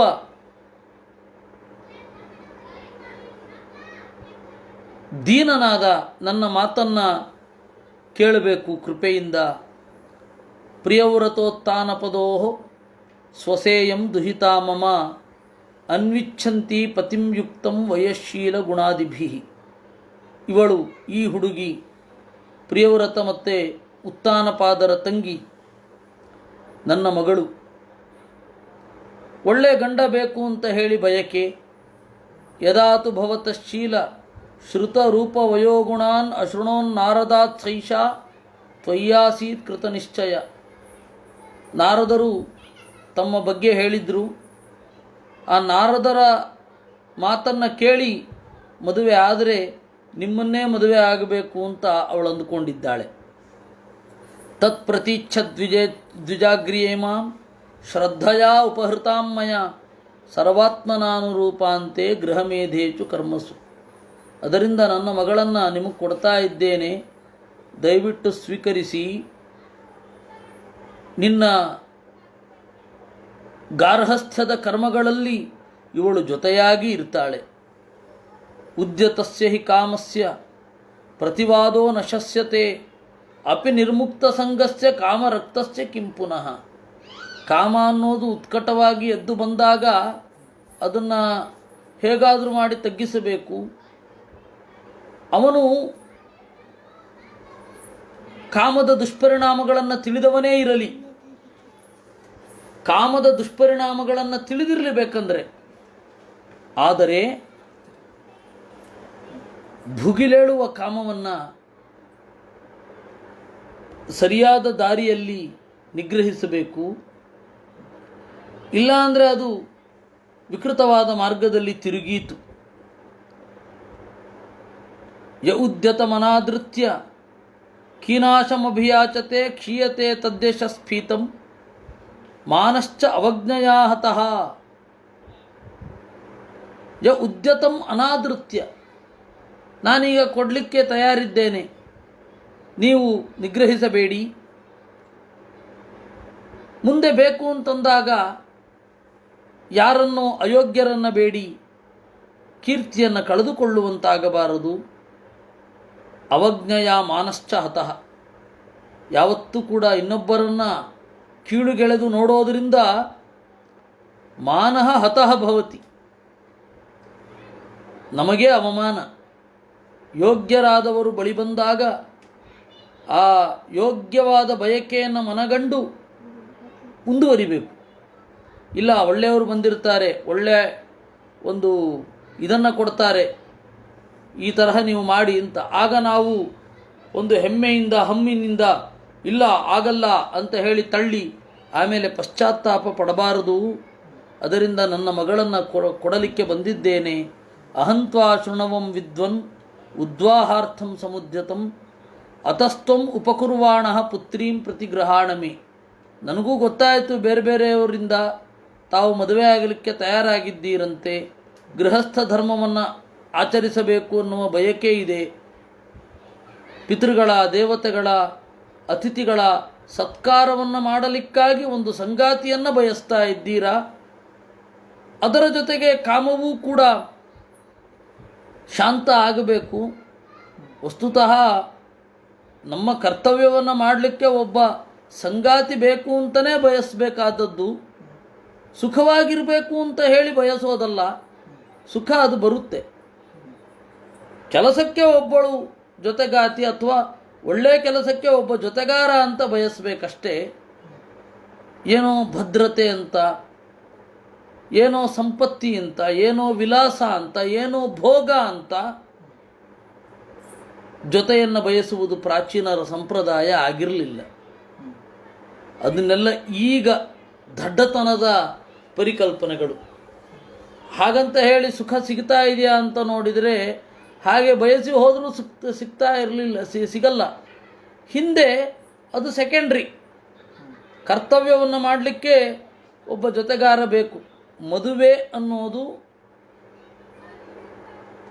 ಅನ್ನೋದು ಅದು ಜೊತೆಯಲ್ಲಿ ಪ್ರಯಾಣ ಮಾಡಲಿಕ್ಕೆ ಒಬ್ಬ ಜೊತೆಗಾರ ಜೊತೆಯಾಗೋದು ಅಷ್ಟೇ. ಜೀವನದ ದಾರಿಯನ್ನು ತುಳಿಯಲಿಕ್ಕೆ ಒಬ್ಬ ಸಂಗಾತಿ ಸಿಗೋದೇ ಮದುವೆ ಅಂತ ಅವಾಗಿನ ಕಲ್ಪನೆ. ಈಗ ಏನಾಗಿದೆ, ಏನೋ 108 ತರಲೆ ತಾಪತ್ರಯಗಳು. ಯಾಕೋ ನಮ್ಮ ನಡೆ ಸರಿ ಇಲ್ಲ, ನಮ್ಗೆ ಅರ್ಥ ಆಗಬೇಕದು. ಅದರಿಂದ ನೀವು ಗೃಹಸ್ಥ ಅವತ್ತಂತೂ ಹಾಗಿತ್ತು, ಇವತ್ತು ನಾವೇನು ಹೇಳಲಿಕ್ಕಾಗೋಲ್ಲ. ಪ್ರಾಚೀನರು ಹೀಗೆ ಹೇಳ್ತಾ ಇದ್ರು ಅಂತ ಅಷ್ಟೇ ಹೇಳಬಹುದು. ಆಗ ಇವರು ಹೇಳಿದರಂತೆ ಕರ್ದಮ ಪ್ರಜಾಪತಿಗಳು, ಬಾಡಮುದ್ವೋಢು ಕಾಮೋಹಂ ಅಪ್ರಮತ್ತ ತವಾತ್ಮಜ ಆವಯೋರನುರೂಪೋಸೌ ಆದ್ಯೋ ವೈವಾಹಿಕೋ ವಿಧಿ. ಬಾಢಂ ಉದ್ವೋಢು ಕಾಮಃ, ಹೌದು ನೀವು ಹೇಳಿದ್ದು ಕರೆಕ್ಟ್, ನಾನು ಮದುವೆ ಆಗಲಿಕ್ಕೆ ಬಯಸಿದ್ದೇನೆ, ಅದರಲ್ಲಿ ಯಾವುದೇ ವಿವಾದ ಇಲ್ಲ. ಅಪ್ರಮತ್ತ ತವಾತ್ಮಜ, ನಿನ್ನ ಮಗಳನ್ನು ನೋಡಿದರೆ ಬಹಳ ಎಚ್ಚರಿಕೆಯಿಂದ ಗೃಹಸ್ಥ ಧರ್ಮವನ್ನು ಪಾಲನೆ ಮಾಡುವವಳಂತೆ ಕಾಣುತ್ತಾಳೆ. ಆವಯೋರನುರೂಪೋಸೌ ಆದ್ಯೋ ವೈವಾಹಿಕೋ ವಿಧಿ, ಅದರಿಂದ ಬ್ರಾಹ್ಮ ವಿವಾಹ ಯೋಗ್ಯ. 8 ತರಹದ ಮದುವೆ ಇದೆ. ಬ್ರಾಹ್ಮ, ಆರ್ಷ, ಪ್ರಾಜಾಪತ್ಯ, ಗಾಂಧರ್ವ, ಪೈಶಾಚ, ಸಾರ್ಪ, ರಾಕ್ಷಸ, ಹೀಗೆಲ್ಲ ವಿವಾಹಗಳಿದೆ. ಬ್ರಾಹ್ಮ ವಿವಾಹ ಅಂತಂದರೆ ಯೋಗ್ಯನಾದ ಜ್ಞಾನಿಗೆ ಮಗಳನ್ನು ದಾನ ಮಾಡಿ ಹೊರಡೋದು. ಅವನು ಯಾವಾಗ ಅದನ್ನು ಇಷ್ಟಪಡ್ತಾನೋ ಆವಾಗ, ಅಂದರೆ ಅವನು ಇವಳನ್ನು ಯಾವ ರೀತಿ ಬೇಕಾದರೂ ಬಳಸಬಹುದು. ದಾನ ತಗೊಳ್ಳೋದು, ಅದನ್ನು ಬಳಸೋದು ನನಗೆ ಬಿಟ್ಟದ್ದು ಅಂತ, ಆ ರೀತಿ ಮದುವೆ ಅದು ಬ್ರಾಹ್ಮ ಅಂತ ಆದ್ಯ. ಅಂತಿಮವಾಗಿ ಅದನ್ನು ಮಕ್ಕಳನ್ನು ಪಡಿತಾನೆ. ಬ್ರಾಹ್ಮ ವಿವಾಹ ಕಾಮಸ್ಸ ಭೂಯಾನ್ ನರದೇವತೆ ಸ್ಯಾಹ ಪುತ್ರ್ಯಾ ಸಮಾಮ್ನಾಯ ವಿಧೌ ಪ್ರತೀತಃ ಕಯೇವತೆ ತನಯಾಂ ನಾದ್ರಿಯೇತ ಸ್ವಯೈವ ಕಾಂತ್ಯಾ ಕ್ಷಿಪತಿಮಿವ ಶ್ರಿಯಂ. ನಿನ್ನ ಮಗಳು ನನ್ನನ್ನು ಮದುವೆ ಆಗಬೇಕು ಅಂತ ಬಯಸಿದಳು ಅಂತ ಹೇಳ್ತೀಯ, ಅವಳ ಬಯಕೆ ಈಡೇರಲಿ. ವೇದದಲ್ಲಿ ಇರುವಂತೆ ಸಮಾಮ್ನಾಯ ವಿಧೌ ಪ್ರತೀತಃ ಕಾಮಃ ಭೂಯಾತ್. ಮದುವೆ ಆಗಬೇಕಾದರೆ ವೇದದ ಒಂದು ಪ್ಯಾರಾಮೀಟರ್ ಏನಿದೆ, ಯಾರನ್ನು ಮದುವೆ ಆಗಬೇಕು ಅಂತ ಹೇಳಿ, ಯಾರನ್ನು ಮದುವೆ ಆಗಬಹುದು ಅಂತ ಹೇಳಿ ವೇದ ಪರ್ಮಿಟ್ ಮಾಡಿದೆ, ಆ ತರಹದ ಮದುವೆ ಆಗಲಿಕ್ಕೆ ಅವಳು ಬಯಸಿದ್ದಾಳೆ, ಅದು ಅವಳ ಬಯಕೆ ಈಡೇರಲಿ. ಕಯೇವತೆ ತನಯಾಂ ನಾದ್ರಿಯೇತ, ನಿನ್ನ ಮಗಳನ್ನು ಯಾರು ತಾನೇ ಬೇಡ ಅಂತ ಹೇಳಿಯಾರು. ಸ್ವಯೈವ ಕಾಂತ್ಯ ಕ್ಷಿಪತಿಮಿವ ಶ್ರಿಯಂ. ಮೇಲ್ನೋಟಕ್ಕೆ ತನ್ನ ಕಾಂತಿಯಿಂದ ಲಕ್ಷ್ಮೀದೇವಿಯನ್ನೇ ಧಿಕ್ಕರಿಸುವ, ಲಕ್ಷ್ಮೀದೇವಿಗಿಂತಲೂ ಚೆಲುವೆಯಾದ ನಿನ್ನ ಮಗಳನ್ನು ಯಾರು ತಾನೇ ಇಷ್ಟಪಡೋಲ್ಲ ಅಂತ ಅರ್ಥ ಆಗೋಗತ್ತೆ. ಅದಕ್ಕೆ ಮಧ್ವಾಚಾರ್ಯರು ಅರ್ಥ ಬರೆದರು, ಹಾಗಲ್ಲ, ಸ್ವಯಾ ಕಾಂತ್ಯ ಅನ್ಯಾ ಕ್ಷಿಪತಿ ಶ್ರೀರ್ಯಥ ತದ್ವತ್ ಸ್ಥಿತಾಂ. ಎಲ್ಲರನ್ನ ತನ್ನ ಕಾಂತಿಯಿಂದ ಧಿಕ್ಕರಿಸುವ, ಅತ್ಯಂತ ಚೆಲುವೆಯಾದ ಲಕ್ಷ್ಮಿಯಂತೆ ಇರುವ, ಅಷ್ಟೇ, ಲಕ್ಷ್ಮಿಯನ್ನು ಧಿಕ್ಕರಿಸುವ ಅಂತ ಅರ್ಥ ಅಲ್ಲ ಅಂತ ಆಚಾರ್ಯರು ಅದನ್ನು ವ್ಯತ್ಯಾಸ ಮಾಡಿ ಓದ್ಕೊಳ್ಬೇಕು ಅಂತಂದರು. ಅಂತಹ ನಿನ್ನ ಮಗಳನ್ನು ನಾನು ಮದುವೆ ಆಗ್ತೇನೆ, ಇವಳ ರೂಪದ ಬಗ್ಗೆ ನಾನು ಕೂಡ ಕೇಳಿದ್ದೇನೆ ಅಂತ ಕರ್ದಮ ಪ್ರಜಾಪತಿಗಳು ಹೇಳ್ತಾರೆ. ಯಾಂ ಹರ್ಮ್ಯ ಪೃಷ್ಠೆ ಕೊಣದಂಘ್ರಿ ಶೋಭಾಂ ವಿಕ್ರೀಡತೀಂ ಕಂದುಕ ವಿಹ್ವಲಾಕ್ಷೀಂ ವಿಶ್ವಾವತರ್ ನೆಪತತ್ ಸ್ವಾದ್ ವಿಮಾನಾದ್ ವಿಲೋಕ್ಯ ಸಮೂಹ ವಿಮೂಢಚೇತಾ. ನಿನ್ನ ಮಗಳು ಒಮ್ಮೆ ಮಹಡಿಯ ಮೇಲ್ಗಡೆ ಚೆಂಡನ್ನು ಪುಟಿಸುತ್ತಾ ಆಟ ಆಡ್ತಾ ಇದ್ಲಂತೆ. ಆವಾಗ ವಿಶ್ವಾವಸು ಅನ್ನುವ ಗಂಧರ್ವ ನೋಡಿದ ಅಂತೆ. ಇವಳ ರೂಪ ಲಾವಣ್ಯ, ಇವಳ ಶರೀರ ಸೌಷ್ಠವಕ್ಕೆ ಬೆರಗಾಗಿ ವಿಮಾನದಿಂದ ತಳಕಳಕಾಗಿ ಬಿದ್ದೋದ ಅನ್ನುವ ಕಥೆಯನ್ನು ನಾವು ಕೇಳಿದ್ದೇವೆ. ಅಂತಹ ಚೆಲುವೆಯಾಗಿರುವ ನಿನ್ನ ಮಗಳು ದೇವಹೂತಿಯನ್ನು ಯಾರು ತಾನೇ ಮದುವೆ ಆಗಲ್ಲ? ಯಾರು ತಾನೇ ಅವಳಾಗಿ ಒಲಿದು ಬಂದಾಗ ಬೇಡ ಅಂತ ಯಾರು ಹೇಳ್ತಾರೆ? ತಾಂ ಪ್ರಾರ್ಥಯಂತೀಂ ಲಲನಾ ಲಲಾಮಾಂ ಅಸೇವಿತಶ್ರೀ ಚರಣೈರದೃಷ್ಟಾಂ ಸುತಾಂ ಮುನೋರಚ್ಚಪದಸ್ವಸಾರಂ ಕೋನಾನುಮನ್ಯೇತ ಬುಧೋಭಿಜಾತಃ. ಒಳ್ಳೆ ಕುಲದಲ್ಲಿ ಹುಟ್ಟಿರುವ, ಒಳ್ಳೆ ಮನೋಭಾವ ಇರುವ, ಬೇಡುವ ನಾನು ಮದುವೆ ಆಗ್ತೇನೆ ಅಂತ ತಾನಾಗಿ ಮುಂದೆ ಬಂದ ನಿನ್ನ ಮಗಳನ್ನು ಯೋಗ್ಯನಾದವ ಯಾರು ತಾನೇ ಬೇಡ ಅಂತ ಹೇಳ್ತಾನೆ. ಅತೋ ಭಜಿಷ್ಯೆ ಸಮಯೇನ ಸಾಧ್ವೀಂ ಯಾವತ್ ತೇಜೋ ಬಿಭ್ರಯಾದಾತ್ಮನೋ ಮೇ ಅತೋ ಧರ್ಮಾನ್ ಪಾರಮಹಂಸ್ಯ ಮುಖ್ಯಾನ್ ಶುಕ್ಲೋಪದಿಷ್ಟಾನ್ ಬಹುಮನ್ಯೇ ಅವಿಹಿಂಸ್ರಾನ್. ಆದರೆ ಮದುವೆ ಆಗಲಿಕ್ಕೆ ಒಂದು ಷರತ್ತ ಇದೆ. ಒಂದು ಷರತ್ತಿನ ಮೇಲೆ ಮದುವೆ ಆಗ್ತೇನೆ. ಆದರೆ ಏನದು? ಅವಳು ನನ್ನ ಜೊತೆಗೆ ದೇವರನ್ನು ಆರಾಧನೆ ಮಾಡಬೇಕು, ಸನ್ಯಾಸಿಗಳ ತರಹ ಬದುಕಬೇಕು. ಯಾವತ್ತು ದೇವರ ಆಜ್ಞೆ ಆಗತ್ತೆ ಅವತ್ತು ನಾನು ಅವಳಲ್ಲಿ ಕಾಮವನ್ನು ಹೊಂದುತ್ತೇನೆ, ಅಲ್ಲಿಂದ ಮಕ್ಕಳಾಗ್ತದೆ. ಯಥೋಭವದ್ ವಿಶ್ವಮಿದಂ ಯಥೋಭವತ್ ವಿಶ್ವಮಿದಂ ವಿಚಿತ್ರಂ ಸಂಸ್ಥಾಪ್ಯತೆ ಯತ್ರ ಚ ವಾವತಿಷ್ಠೇತ್ ಪ್ರಜಾಪತೀನಾಂ ಪತಿರೇಚ ಮಹ್ಯಂ ಪರಂ ಪ್ರಮಾಣಂ ಭಗವಾನ್ ಅನಂತಃ. ಇವಳಲ್ಲಿ ಯಾವಾಗ ಭೋಗಿಸಬೇಕು ಅನ್ನೋದನ್ನು ದೇವರು ತಿಳಿಸಬೇಕು. ದೇವರಿಗೆ ಅರ್ಪಣೆ ಮಾಡಿ ನಾನು ಈ ವಾಮದೇವ ಯಜ್ಞವನ್ನು ಅವಳಲ್ಲಿ ಮಾಡುತ್ತೇನೆ. ನಮ್ಮ ಉದ್ದೇಶ ಕಾಮದ ಪೂರೈಕೆ ಮಾತ್ರ ಅಲ್ಲ, ಒಳ್ಳೆ ಮಕ್ಕಳನ್ನು ಪಡೆಯೋದು ಆಗಿರುತ್ತದೆ. ಸ್ವಯಂ ದೇವರನ್ನೇ ನನ್ನ ಮಗನಾಗಿ ಪಡೆಯೋದು ಉದ್ದೇಶವೇ. ಅದೆಲ್ಲ ಆದ ಮೇಲೆ ನಾನು ಅವಳನ್ನು ಸಂಗಮಿಸ್ತೇನೆ. ಅಲ್ಲಿ ತನಕ ಜೊತೆಗಾರನಾಗಿ ಸನ್ಯಾಸ ಧರ್ಮವನ್ನು ಪಾಲನೆ ಮಾಡ್ತಾ ಕೇವಲ ತಪಸ್ಸಿನಲ್ಲಿ ಕಾಲ ಕಳೀತೇನೆ. ಅದಕ್ಕೆ ಒಪ್ಪಿಕೊಂಡ್ರೆ ಅವಳನ್ನು ಮದುವೆ ಆಗಬಹುದು. ನಾನು ಮದುವೆ ಆಗಲಿಕ್ಕೆ ತಯಾರು, ಆದರೆ ನನ್ನ ಪರಿಸ್ಥಿತಿ ಹೀಗಿದೆ ಅಂತ ಅವರು ಹೇಳಿದರು.